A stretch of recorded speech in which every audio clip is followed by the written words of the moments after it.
So Connor, where are we? We are at Hercs Gym, which has a special place in my heart, but also a special place in the history of Irish physical culture. So this is New Hercules, so I'm going to call it. This building, Hercs Gym, moved into it in 1985. Hercs Gym was founded in 1935. Wow. Hercules is Ireland's oldest gym. It's arguably the oldest gym in Europe. It's arguably the oldest gym in Europe or the United States. And Hercules was part of a radical experiment in the 1930s. Health and Strength magazine had an idea in the 1930s to create a health and strength league, and they also wanted to create health and strength gyms. So a health and strength gym, it wasn't about making money, it was about transforming life. Because the thing that differentiates a health and strength gym, any other gym that you can think of in a Western model, is that it's a cooperative. So when you join Hercules, even today in 2023, you become an owner of the club. Everyone who trains in that club can have a say in the running of that club. So there are people who have been members for 50 years there, and people who've been members there for 5 months. There are people in their 70s and 80s who have been members of Hercules and competed for that club going back all the way into the mid-1900s. And there are people who have been members more recently who are actively going to compete in the IPF Worlds in Malta in just a few months, all training in the same place. I've been in the Hercules Club since the late 1960s. I've been a member of the Hercules Gym for 47 years. I've been a member of the club here for just about 6 years now. I'm a member of the Hercules Club for 40 years nearly. I've been in Hercs for over three years. I joined the club in '76. Been a member of Hercs since 2014. Been training in the Hercs since 1988 when I was 14 years old. I think I've actually been walking through the doors for about 33 years or something. This man there represented Ireland in the Olympics. That's Tommy Hayes. He's no longer with us, unfortunately, he's deceased.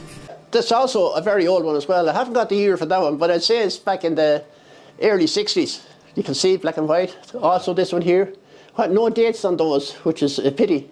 This one here is probably older again. To be able to talk to the entire lineage of lifters, there are fathers and sons who have been training together in this club. There is a community that is built around Hercules, and it enables you to see how the fitness industry has changed over 100 years, and it's changed so much.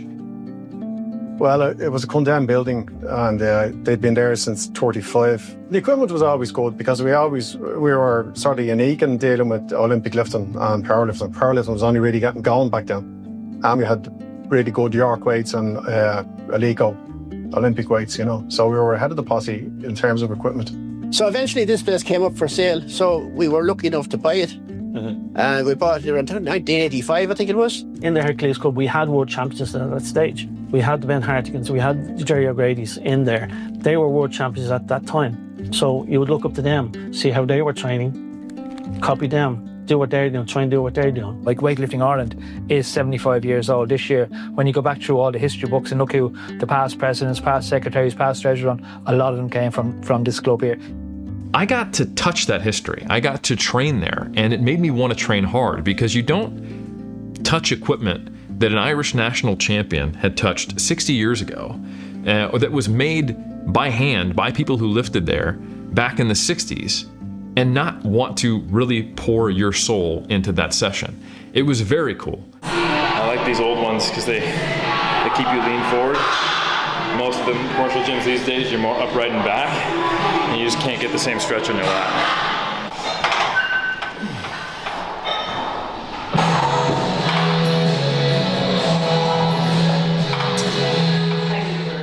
From the first day I walked in, I knew it was the gym for me because you were embraced. You were brought in, you were shown around, you were introduced, you worked in. Even though you're only a starter, you worked in with people, and that's the way this gym works. When you walk into the building and it's not all silver and chrome and black and glass and mirror and fresh and shiny, it's not. And the equipment, what I really love that the equipment in it is really specific to strength sports. The Hercs today is basically the old Hercs where it was years ago. Just walking in the door, your spirits rise up. Whether you're coming out on the bench in 40 kilos, 140 or 240, it doesn't matter. As far as I'm concerned, we're all doing your best. So we encourage everybody. That's good, man. They don't make them like that anymore. You go there and you lift, and the equipment is very well used. And the equipment is some stuff from the 80s, the 70s, the 60s, and probably some stuff just from a few months ago. But at the same time, it is a sacred space. And it's a space where multiple generations of the same family have lifted, competed, trained together. They're like one big family. You know, anybody that think they never started here and trained here, actually you never leave. Once you join, you're a member for life. But that's the sort of family they were in.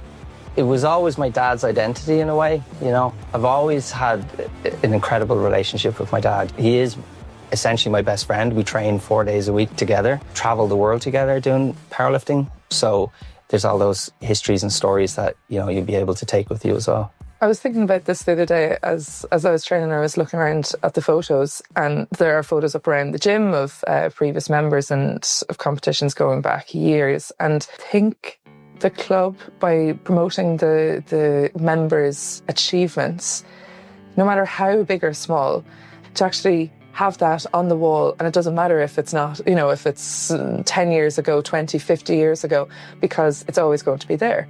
I think something as simple as having pictures up on the wall, I think that's pretty special. We own the gym, so it's not like someone is making profit and making money out of it. Just get them in and get them out. The culture here is holy, that everyone says hello when you walk in, everyone says goodbye when you leave. There are members here who still train, who have trained before my parents have even been alive. That's one of you. That's you, isn't it? That's the World Championships. That's the Lord Mayor. 2000. That's his father. Right here, was that? 2009, Yeah, that's his father. Wow. Dilly Kidd and Martin Dillon. That's awesome. And I think one of the most interesting things is that it is a evolving space. And they want to see lifting evolve, and they're evolving with the times, but it's still a unique place that retains the spirit that it had from a century prior. We've also got a number of girls training now, which we never had before. And that's also a good thing. And it's always brilliant to have females around the club, because it opens it up for more. Tears down barriers, pulls down walls, and it makes it accessible to everybody. I'm also the Vice President of the Irish Powerlifting Federation, so it's really important to me to be able to not only progress for myself, but also to create a platform for other lifters to be able to continue to progress. So Also need to have some young blood coming through to encourage the younger members joining and to make sure that we are keeping up to date with things and everything else. Each year we select a new committee. You could be in power for 4 or 5 years, and the committee is responsible for everything. I was on the committee for 16 years. I was chairman for 6 years. I was on the committee for nearly 15 years. I wanted to be a part of it. I wanted to be part of the involvement of the club, and also to make sure that the club survives. I'm one of the members responsible for signing people up in the evening, so I've done it out of necessity, and now I find myself getting into a committee which is linked to another committee, and now I have happily rolled up my sleeves and getting involved and wondering what's best for the club. The fact that this club has lasted so long is a testament to this like esoteric spirit of Hercules that seems to just ooze through the walls. Hercules came in my life at a time when lifting had just been bitten by the bug. So it's, you know, shaped my life as a lifter, meager as that career has been. Yeah. It has shaped my life as a historian. Once I got to study the history of fitness, I understood that all fitness has a story. History here is somehow not history. It's just what is the gym. So Hercules has a story to tell, and every new member gets the opportunity and the privilege to keep on telling it. Yeah, and every member gets to be part of that history.